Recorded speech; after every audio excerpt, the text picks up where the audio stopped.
The 2019 NFL season will be remembered by Bengals fans with the mantra of Bungle for Burrow.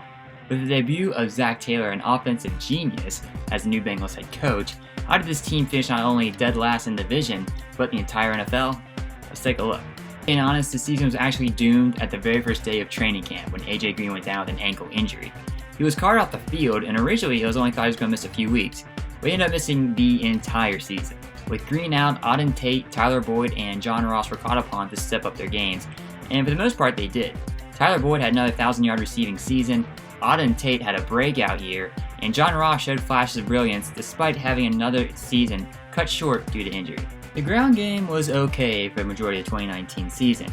I wish they would have found more dynamic ways to use Giovanni Bernard, as he is one of the most versatile backs in the NFL. And Joe Mixon, on the other hand, had another 1,000-yard season, which is an unbelievable feat when you consider how bad the offensive line is and how slow the ground game was to start out the 2019 season. The line was thought to be a big concern for his team in 2019, and it proved to be just that. Little to no improvement was made from 2018, as plays were constantly getting blown up in the backfield, and quarterbacks were constantly getting sacked or running for their lives. Now, I say quarterbacks because the Bengals actually started two different quarterbacks this year. Ryan Finley, who they drafted in the last draft, started a few games to allow the Bengals coaching staff to see if this guy could potentially be the future of the franchise. Bottom line, he's not it. They went back to Andy Dalton, who was having a so-so season, and so-so would be the perfect way to describe how he ended this season. He looked awful in some games, sharp in others, and if the Bengals ever need a reason to move on from Dalton, this season was that reason. In my opinion, the defense as a whole was a bit of a mixed bag. The defensive line was solid in my opinion, with Carlos Dunlap having another great year, and Geno Atkins proving to be a beast on that defensive line, and even qualified for the Pro Bowl. The secondary was serviceable for the most part. There were times where the safeties and the cornerbacks got burned, and William Jackson III, while okay this year, has not really built upon that breakout 2017 season he had.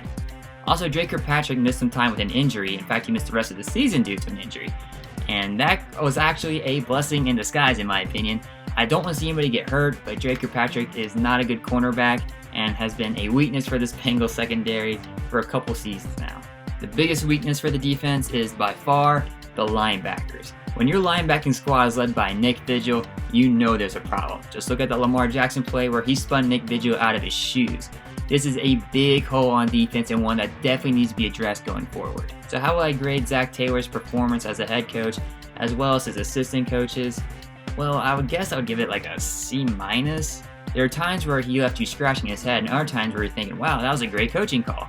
It's not really fair though, considering he inherited this bungling team that's a mess at the moment, and his star player AJ Green was out with an injury. So I'm going to give him the benefit of the doubt and see what he can do with hopefully a fresher, better team in 2020. So was this season a success? It depends on how you look at it. If you look at it straight from a record standpoint, you'd say no, this season was an absolute failure. But if you look at the bigger picture and how the future of the franchise is affected by this season, you say this was a success. 5 stars, 2 thumbs up, 10 out of 10. The Bengals finished in dead last, yes, but they got the #1 draft pick and had the opportunity to draft a franchise quarterback in Joe Burrow. The same Joe Burrow who won the Heisman Trophy, the national championship, and led LSU to one of the best seasons in all of college football. If the Bengals don't bangle this up and actually pick up Joe Burrow, we could be witnessing the beginning of a dynasty in Cincinnati. So in a perfect world, the Bengals obviously draft Joe Burrow with the #1 overall draft pick, sign AJ Green to an extension or tag him and trade him, which I am definitely a fan of, and they also improve their offensive line and their linebacking core. Regardless, it all comes down to the draft. If they can pick up Joe Burrow and don't trade away the #1 pick or pick someone else with the first overall pick, we could be witnessing the beginnings of the Bengals dynasty and truly the dawn of a new day for Bengals fans in Cincinnati. Who day?